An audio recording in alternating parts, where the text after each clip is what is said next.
Welcome back to my mummy's YouTube channel. तो आज का वीडियो कुछ ट्रैवल ब्लॉग होने वाला है जो कि मम्मी बताएंगी आगे। सो फ्रेंड्स, हम लोग जा रहे हैं अपने घर और आपसे मैंने बताया नहीं था कि काफ़ी दिन तक हम घर से बाहर थे, ऑलमोस्ट 3 मंथ्स। ये रहा हमारा सामान, ऑलमोस्ट पैकिंग हो चुकी है। तो अब हम लोग निकल रहे हैं अपने घर के लिए। कोटा से प्रताप से 15 की, बट घर से हम लोग 5 बजे निकल जाएंगे। सो मिलते हैं आपको रेलवे स्टेशन पे, तब तक के लिए बाय। सो फ्रेंड्स, अब हम कोटा जंक्शन पहुंच चुके हैं और ये हमारी ट्रेन का समय ऑलमोस्ट हो गया है। और ये रहे मेरे तीनों बच्चे, और अब ये फटाफट से अपना सामान उठा के स्टेशन के अंदर ट्रेन को पकड़ने के लिए रवाना हो चुके हैं। और सौभाग्य से हमें कार्तिक मास में मथुरा में कुछ देर समय बिताने का और कृष्ण भगवान का दर्शन करने का मौका मिला। सो अब हम मथुरा जंक्शन पहुंच चुके हैं और अब हमारा सामान जमा करने का टास्क स्टार्ट होता है। Clock, let's get started. Mathura से फिर आपकी ट्रेन कब की है? रात की 8 अब तो 10 साढ़े 10 बजे हम यहाँ पहुँच गए मथुरा। मथुरा में सारा दिन हम स्टे करते हैं, देखते हैं अगर हमें क्लॉक रूम मिल जाता ना, अपना सामान यहाँ पर रख देंगे, और अगर नहीं मिलता है तो फिर हम लोग अपने सामान के साथ स्टेशन पे ही रात में 8 बजे तक बैठकर ट्रेन का इंतज़ार करेंगे, जो कि जयपुर एक्सप्रेस है, बाद प्रयागराज तक जाती है। उम्मीद करते हैं कि हमको क्लॉक रूम मिल जाएगा। क्लॉक पता है कि क्लॉक होता है? क्लॉक का मतलब क्या है? सो हमने सर्च किया और मथुरा में प्लेटफॉर्म नंबर 1 के पास ही क्लॉक रूम है। बेसिकली मेरा सामान यहाँ पर जमा करने का ये फर्स्ट एक्सपीरियंस था, और आप जैसा देख रहे हैं कि लगेज की बुकिंग और डिलीवरी, जो यहाँ कस्टम से भी सामान आता है या ट्रेन का सामान आता है, वो यहाँ पर रखा जाता है।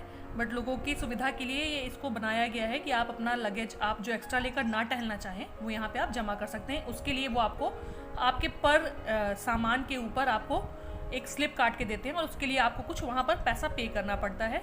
बस आप ध्यान रखिए कि आपके पास एक लॉक होना चाहिए आपके हर एक बैग को बंद करने के लिए। हमने स्टेशन के बाहर से ही ऑटो बुक कर ली है जो हमको लेकर जाएगी और वापस लाएगी। अब हम लोग ऑटो में बैठ गए हैं और जा रहे हैं गोकुल दर्शन करने के लिए। जब तक हमारी ट्रेन नहीं आती उसके पहले हम गोकुल।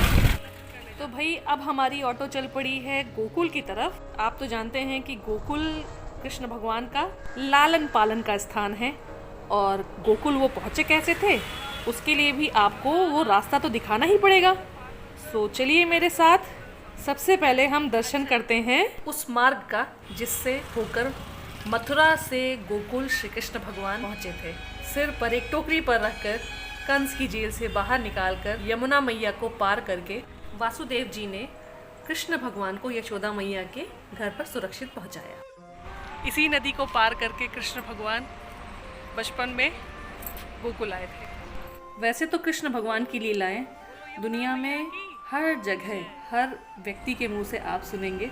किसी के घर में भी कोई छोटा बच्चा होगा, उसकी कहानियों में कृष्ण भगवान से जुड़ाव एक बाल रूप का ज़रूर होगा। लेकिन जैसे ही आप मथुरा पहुंचते हैं वहाँ लगता है हर जगह श्री कृष्ण भगवान का ही वास है। वैसे तो पूरी दुनिया में ही है, हम में कृष्ण है और हम कृष्ण में हैं, पर फिर भी ये एक बहुत ही अलौकिक अनुभव जो आप यहाँ पर आकर ही प्राप्त कर सकते हैं। वैसे तो इस पुल के पास अभी पानी कम है। आप देख रहे हैं यहाँ की सीढ़ियाँ भी काफ़ी सूखी हैं, इनमें ज़रा सी भी फिसलन नहीं है। पर फिर भी अगर आप नदी के किनारे जाते हैं या डैम के पास जाते हैं तो विशेष तौर पे ध्यान रखिए कि वहाँ कोई कटान ना हो, नदी में पानी ज़्यादा ना हो, क्योंकि अक्सर जब बच्चे साथ में अपने दोस्तों के जाते हैं तो वो थोड़ी सी लापरवाही कर जाते हैं और मस्ती मजाक में ये कभी कभी गंभीर रूप ले लेता है। सो बच्चों, घूमिए फिरिए पर पूरी सावधानी के साथ। और अब हम यहाँ से लौटकर जा रहे हैं और अब हम निकल दिए हैं गोकुल के लिए। सो फ्रेंड्स, अब हमारा ऑटो चल दिया है गोकुल धाम की ओर। और आपसे मैं ये बता दूं कि व्लॉगिंग मेरा कोई पैशन नहीं है, मेरा कोई जॉनर नहीं है, बट मेरे लिए कहीं भी ट्रैवल कर रही हूँ ये एक तरह की मेमोरी है, और आपके लिए मोस्ट प्रोबेबली ये एक तरह की इन्फॉर्मेशन है। सो बात करते करते अब हम आ गए हैं गोकुल की गलियों में, और यहाँ पर ड्राइवर भैया ने हमें सजेस्ट किया कि हम एक गाइड ले लें जो कि यहाँ के लोकल लोग ही होते हैं, और वो काफ़ी अच्छी नॉलेज रखते हैं आपको यहाँ के प्रॉपर प्लेस के बारे में। एक एक जगह वो आपको अच्छे से दिखाएंगे और यहाँ से हमारी ये यात्रा आरंभ होती है गोकुल धाम की। सो ये अब हमको लेकर आए हैं माखन चोर गली। भगवान कृष्ण ने यहाँ गोपियों के घरों से माखन चुराया है। गली का नाम पड़ा है माखन चोर गली। कहते हैं गली गली में चोर है और खाना माखन चोर है। बोलो माखन चोर भगवान की जय। मैं तो बस इतना कहूँगी कि अगर आप अपनी पदार्थवादी भौतिकतावादी सोच को एक तरफ रख के थोड़ी सी आस्थावादी सोच के साथ ढेर सारे विश्वास को लेकर यहाँ पर आएंगे तो आज आपको ये सारा दृश्य जो है सिर्फ कहानियाँ नहीं लगेगी। आपको लगेगा यहाँ तो हर जगह कृष्ण की लीलाएं अभी हो ही रही थी, क्योंकि यहाँ पर यहाँ के लोगों ने इसको जीवंत करके रखा है। हमारे यहाँ एक देसी कहावत है जिसको कहते हैं गाय गाय ब्याह हो जाता है। तो वाकई में यहाँ पर कृष्ण की लीलाओं का इतना गुणगान होता है, इतना उनको गाया जाता है कि आपको लगता है कि ये कहानियाँ नहीं हैं, या फिर जो मानते हैं कि ये कहानियाँ हैं उनके लिए होंगी, लेकिन ये वाकई में आस्था है, ये विश्वास है जो यहाँ पर दिखता है। यहाँ की सारी गलियाँ कृष्णमय हैं। हम इन सारी लीलाओं का आनंद उठाते हुए छोटी छोटी गलियों से दाएं बाएं घूमते हुए पहुँच गए हैं उस जगह पर जहाँ पर कृष्ण भगवान मथुरा से आए थे गोकुल। जी हाँ, उस घाट का दर्शन पंडित जी ने हमको करवाया। काफ़ी अच्छा लगा यहाँ पर आकर। आप लोग भी आइए और ज़रूर दर्शन करिए। देखा नहीं नहीं रात को 12 बजे जेल से निकाला कृष्ण भगवान को, सर पर रखा टोकरी में भगवान को, और मथुरा से पैदल आए यमुना नदी के किनारे सामने वाले घाट है ना, उस घाट से घर पर पार देते 5248 साल पहले जो गोकुल में लाए हैं भगवान को, यही रास्ते से लाए। तो 20 रास्ते में यहाँ यमुना ने चरण छुआ, रास्ता दिया, तभी से यमुना का मंदिर बना दिया, सरसम आरती होता है। और इसी रास्ते से योगमाया कन्या को लेके जो आकाश में बिजली बनी, राजा कंस को बिजली बन के जवाब दिया कि पापी कंस मेरे को क्या मारता है, तेरा मानव जाने। इतना कहने के बाद वो लड़की कहाँ है आज योगमाया जो गोकुल में बनी है, आज वो विंध्याचल पर है, उसी का नाम विंध्यवासिनी का। बोलो कृष्ण भगवान की। हाँ, कान्हा जी के, लड्डू गोपाल के, राधा रानी के वस्त्र और आभूषण यहाँ के बाज़ार की जान है। और अब हम आ गए हैं योगमाया जी के मंदिर में, जो कि दुर्भाग्यवश हम वहाँ पर दर्शन नहीं कर पाए क्योंकि अब उनके विश्राम का समय था। सो जब उनका दोबारा से श्रृंगार होगा उसके बाद ही यहाँ के पर्दे फिर से खुलेंगे। पत्थर पे कुछ नाम लिखे हुए हैं। ये भक्तों लिखवा जाते हैं क्योंकि ये भगवान कृष्ण का बचपन बीता है ना। हाँ। तो गलियों में भगवान कृष्ण के पैर पड़े हैं, बलराम ने जन्म लिया है, बलराम का पैर पड़ा है। हाँ। अब हम आ गए हैं नंद भवन में और यहाँ पर श्री कृष्ण भगवान के बचपन की सारी लीलाओं का निरूपण किया गया है। मंदिर में मुख्य भवन में कैमरा ले जाना प्रतिबंधित था, फिर भी मैंने पूरी कोशिश की है कि मैं आपको काफ़ी सारे जगह यहाँ पर दिखा सकूं। और अब हम आ गए हैं नंद यशोदा भवन में, जहाँ यशोदा और श्री कृष्ण की अद्भुत लीलाएं निरूपित की गई हैं। तो हम लोग अभी मंदिर के दर्शन करके आ चुके हैं और अब जा रहे हैं पेट पूजा करने, जो कि पेट पूजा के बाद फिर काम दूजा होगा। देखते हैं जो मंदिर हम जा पाएंगे, देख पाएंगे अपने टाइम के अकॉर्डिंग, वहाँ जाके उसको देखेंगे। अगर हमारे पास समय बचता है, शौर मंदिर जाएंगे तो नहीं समय बचता है, तो जल्दी जल्दी जितना जगह देख सकते हैं देख लेंगे, क्योंकि हमको शाम को 7:30 बजे तक अपनी ट्रेन पर रहना है। देखते हैं आपको अगली जगह पे।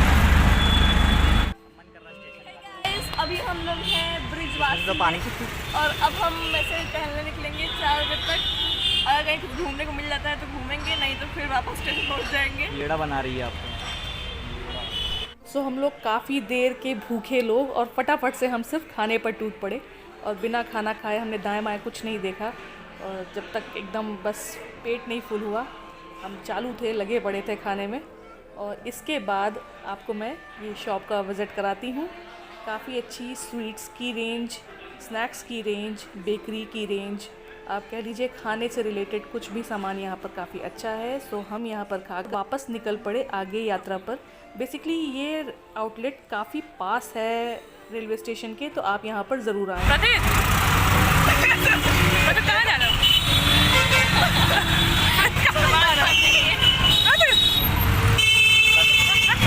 बताओ तो कहाँ जा रहे हो? कहाँ जा रही हो? जन्मस्थली। कहाँ जा रही है?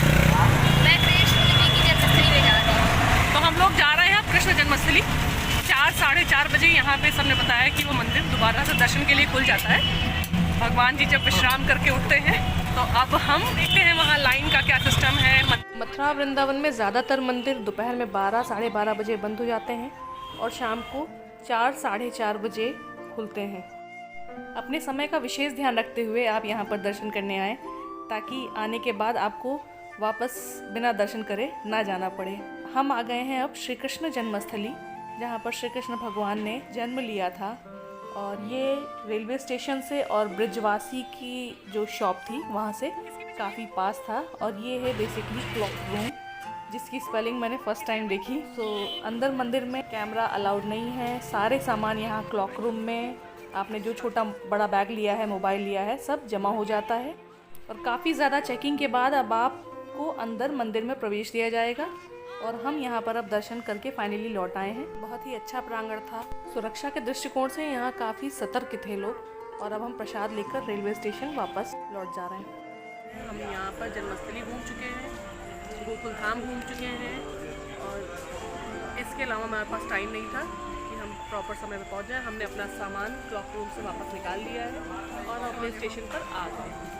तो ये है हमारा सामान और हम सामान के साथ अपने घर की ओर रवाना हो रहे हैं। हम लोग अब निकलने वाले हैं इलाहाबाद के लिए 8 बजे। किस गाड़ी से? Jaipur Prayagraj superfast express. Timing क्या है? ट्रेन की टाइमिंग है 8 PM। टाइमिंग 7:55 की है, लेकिन 8 बजे तक पहुँचेगी। डिपार्चर टाइम 8 बजे का है, मतलब 8 बजे छूटेगी। बीकानेर से चल रही। बीकानेर, नपसा, श्री दुर्गागढ़, राजलसर, रत्नागढ़, चूरू, फतेहपुर सीकरी, शिकार, रिंगास, जयपुर, गांधीनगर, दौसा, बंदीकुई, अलवर आ गई है। ब्रिजनगर, दीव, गोवर्धन, फिर मथुरा आ जाएगी। अच्छा।